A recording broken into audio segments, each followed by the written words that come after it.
Si nous voulons gagner, nous devons d'abord avoir le courage d'admettre que nous sommes en train de perdre. Car la réalité est que nous perdons sur le front ukrainien. Et vous agissez ici comme si ce n'était pas le cas. La vérité est que, grâce à des décisions imprudentes, des calculs erronés et une stratégie défaillante, l'Union européenne s'est lancée dans cette guerre de manière irréfléchie, en partie à cause de la présidente de la Commission. Vous prétendez que nous discriminons certaines communautés en Hongrie en fonction de leur mode de vie. Cela est tout simplement faux. La Constitution hongroise garantit à chacun le droit de vivre selon sa propre conception de la vie. Cependant, il est vrai que la Constitution hongroise protège les familles, les enfants et le mariage. Oui, il est stipulé dans notre Constitution que le mariage est l'union d'un homme et d'une femme. Il est également précisé que le père est un homme et que la mère est une femme. Nous avons le droit d'adopter ces dispositions. Ne nous en privez pas, je vous prie. J'aurais volontiers débattu avec vous sur notre programme de présidence, que j'ai présenté ici, mais il est évident que cela ne vous intéresse pas.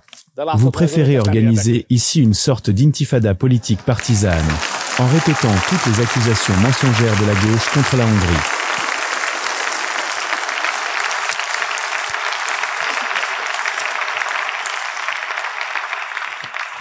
Ce que vous avez présenté ici n'est que de la pure propagande politique. Je ne vous en veux pas pour cela, car vous êtes des députés parlementaires, et si c'est votre choix, alors ainsi soit-il.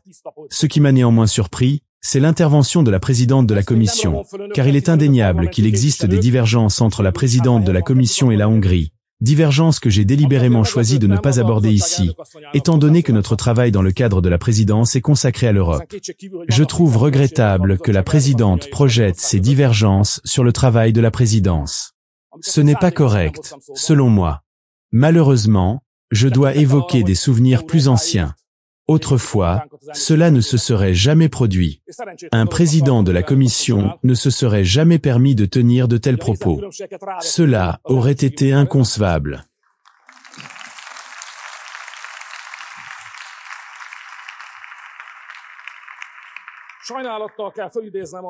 Dans le passé, comme le stipule le traité fondateur, la Commission était le gardien du traité. C'était un organe neutre, chargé de veiller au respect des traités.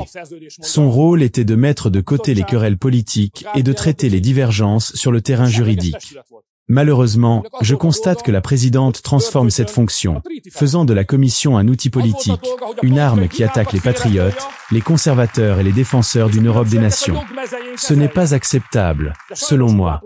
J'ai délibérément évité d'aborder la question de l'Ukraine dans le cadre de notre présidence. Mais si vous le souhaitez, parlons-en.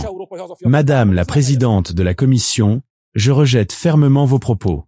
Toute analogie ou comparaison entre les combattants hongrois de la liberté de 1956 et la situation en Ukraine est une erreur et une insulte à la mémoire des combattants de la liberté hongrois. Il n'y a aucun lien entre 1956 et la guerre russo-ukrainienne. Au nom des combattants de la liberté hongrois, je rejette toutes les analogies historiques fallacieuses et trompeuses. Cependant, je suis prêt à discuter d'un point qui commence à émerger dans le discours public anglo-saxon et que beaucoup acceptent. Ce point, que les défenseurs de la guerre en Europe semblent refuser d'accepter, est le suivant. Si nous voulons gagner, nous devons d'abord avoir le courage d'admettre que nous sommes en train de perdre. Car la réalité est que nous perdons sur le front ukrainien. Et vous agissez ici comme si ce n'était pas le cas. La vérité est que, grâce à des décisions imprudentes, des calculs erronés et une stratégie défaillante, l'Union européenne s'est lancée dans cette guerre de manière irréfléchie, en partie à cause de la présidente de la Commission. Si nous voulons gagner, il faut changer cette stratégie perdante. C'est une stratégie mal conçue et mal exécutée. Si nous continuons dans cette direction, nous allons perdre. Si nous voulons éviter cela, nous devons adopter une nouvelle stratégie. Je vous invite à réfléchir à cette suggestion. Dans toute guerre, il doit y avoir une activité diplomatique, une communication, des contacts directs ou indirects. Si nous négligeons cela, nous sombrerons de plus en plus dans l'abîme de la guerre. Les situations deviendront de plus en plus désespérées, les pertes humaines se multiplieront, des milliers, voire des centaines de milliers, de personnes mourront comme c'est déjà le cas en Ukraine. Avec cette stratégie, ce conflit ne trouvera pas de solution sur le champ de bataille. C'est pourquoi je vous propose de défendre la paix. Plaidons pour un cessez-le-feu et élaborons une autre stratégie, car si nous continuons ainsi, nous perdrons tous. Ezzel a stratégiával nem lesz megoldás a harctéren. Ezért javaslom, hogy álljanak inkább egy béke mellett.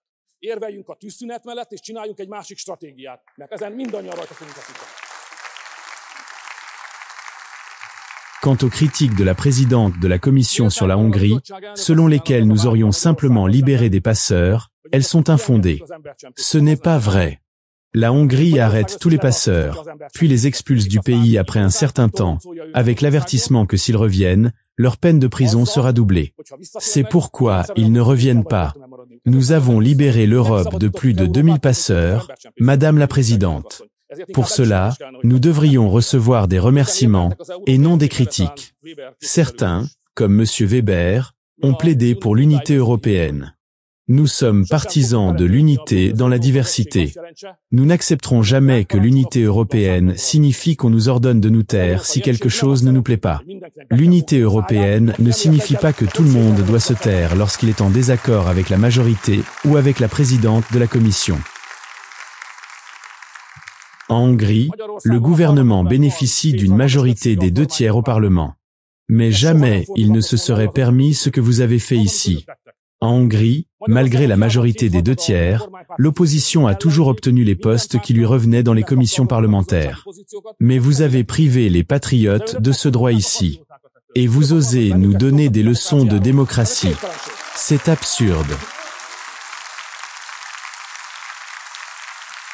Monsieur Weber a déclaré que personne ne voulait dialoguer avec nous. C'est une insulte grave envers ceux qui l'ont fait. Selon vous, ces personnes ne seraient donc personne. Dans le cadre des préparatifs de la présidence, je me suis rendu auprès de votre chancelier en Allemagne, du président français à Paris et de la première ministre italienne à Rome. Ils ne sont personne, ils sont les personnes, Monsieur Weber. Je suis désolé de voir que le président du groupe du Parti populaire européen déforme ainsi la réalité. Vous affirmez que le parti au pouvoir en Hongrie n'a pas gagné les élections européennes en Hongrie. Nous avons obtenu 45% des voix. Et vous, en Allemagne, seulement 30%. Alors, qui a gagné ici, Monsieur Weber? Puisque vous ne reculez pas devant les remarques personnelles, permettez-moi également une remarque personnelle. La colère est une mauvaise conseillère. Nous connaissons les conflits qui existent entre nous. En 2018, j'ai joué un rôle décisif pour que vous ne deveniez pas président de la Commission européenne. J'étais pourtant prêt à vous soutenir. Je vous l'avais même promis. Mais vous avez ensuite déclaré que vous ne vouliez pas devenir président de la Commission avec les votes des Hongrois. Eh bien, vous ne l'êtes pas devenu. C'est pour cela que vous êtes en colère contre moi. Vous vouliez être assis à la place où se trouve aujourd'hui Ursula von der Leyen. Et à cause de moi, vous n'y êtes pas. C'est pour cela que vous m'en voulez. Mais je ne peux rien y faire. Je suis désolé que ce conflit vous ait transformé en un homme hungarophobe. Cela me rend incapable de prendre vos remarques au sérieux. Je vous prie donc instamment de ne pas mêler vos rancunes personnelles aux débats européens. À Madame la députée Pérez, avec le plus grand respect, je dois dire que débattre est une bonne chose, mais un minimum de connaissance des faits ne ferait pas de mal pour un tel débat. L'ignorance n'est pas une bonne position dans une discussion. Vous accusez la Hongrie de maintenir des impôts élevés. Pourtant, nous avons un impôt sur le revenu de 15%, sous forme de flat tax, impôt forfaitaire. Vous affirmez que l'économie hongroise se porte mal, alors qu'elle croît 2 fois plus vite que la moyenne de l'Union européenne. Vous dressez un tableau injustement sombre de notre économie. Les faits ne comptent-ils donc pas, Madame la députée? Je remarque que Madame la députée française, représentant la République en marche, critique notre système constitutionnel hongrois. Mais acceptez que nous ayons le droit à notre propre constitution. Vous prétendez que nous discriminons certaines communautés en Hongrie en fonction de leur mode de vie. Cela est tout simplement faux. La constitution hongroise garantit à chacun le droit de vivre selon sa propre conception de la vie. Cependant, il est vrai que la constitution hongroise protège les familles, les enfants et le mariage. Oui, il est stipulé dans notre Constitution que le mariage est l'union d'un homme et d'une femme. Il est également précisé que le père est un homme et que la mère est une femme. Nous avons le droit d'adopter ces dispositions. Ne nous en privez pas, je vous prie.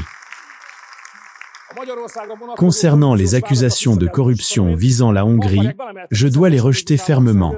Si vous voulez, nous pouvons entrer dans un débat personnel, bien que ce soit ironique, étant donné que nous sommes dans une assemblée qui a elle-même une certaine expérience en matière de corruption, n'est-ce pas?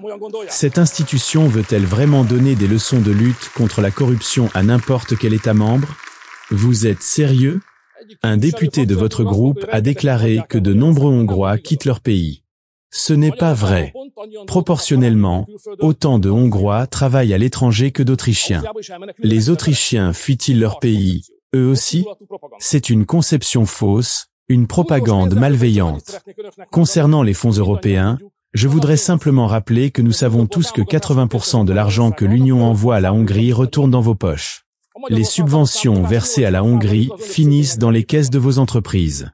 Et après cela, vous nous critiquez pour avoir accepté les fonds européens.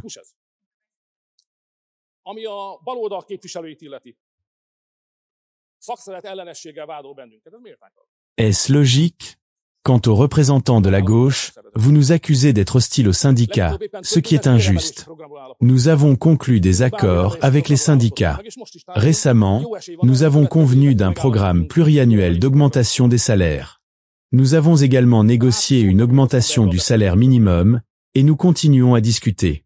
Il y a de bonnes chances que nous parvenions à un accord sur les augmentations salariales pour les années à venir.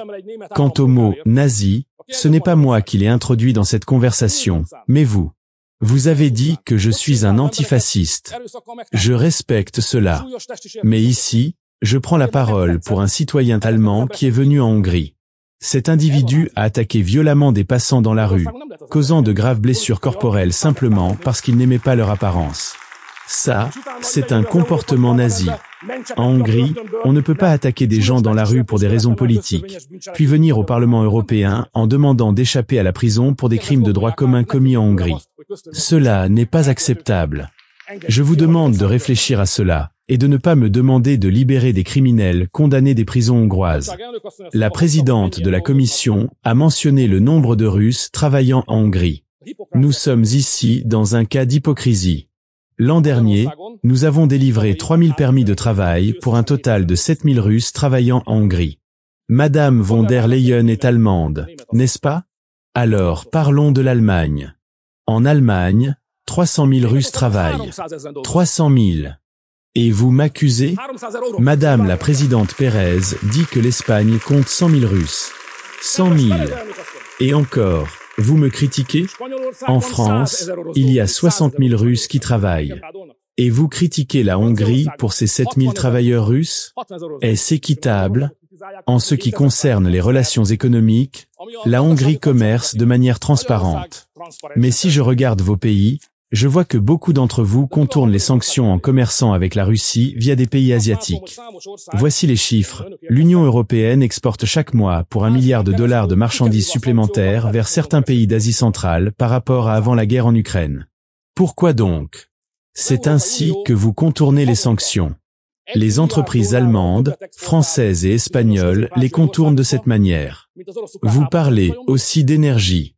Depuis le début de la guerre, les pays occidentaux ont acheté pour $8,5 milliards de pétrole russe raffiné en Turquie ou en Inde. Et vous nous critiquez pour cela? 8,5 milliards. C'est de l'hypocrisie. En 2023, vous, les Occidentaux, avez acheté 44% de pétrole russe en plus qu'un an auparavant. Vos entreprises paient des taxes qui alimentent le budget russe. Ces taxes représentaient 1,7 milliard de dollars. Et vous nous accusez de proximité avec la Russie? C'est vous qui la financez. La vérité, c'est que je ne suis pas venu ici pour vous reprocher ces faits. Cela ne m'intéressait pas. Je suis venu pour présenter le programme de la présidence hongroise. Je voulais vous dire qu'il y a des problèmes. Je voulais vous dire, chers dirigeants de groupes politiques, qu'il y a un problème de compétitivité, un problème migratoire, qu'il faut changer des choses. La présidence hongroise a quelques propositions que nous discutons avec les autres chefs de gouvernement, mais nous aimerions que le Parlement les soutienne aussi. C'est pour cela que je suis venu. Mais vous avez transformé cette rencontre en un affrontement purement politique. C'est profondément regrettable. Mais je ne vous laisserai rien passer, à aucun d'entre vous. Si vous attaquez la Hongrie, je défendrai mon pays. Je vous remercie. N'hésitez pas à me dire dans les commentaires ce que vous en pensez. N'oubliez bien sûr pas de liker cette vidéo, de vous abonner pour ne manquer aucune de mes prochaines publications. On se donne rendez-vous à la prochaine vidéo. D'ici là, portez-vous bien. Bye.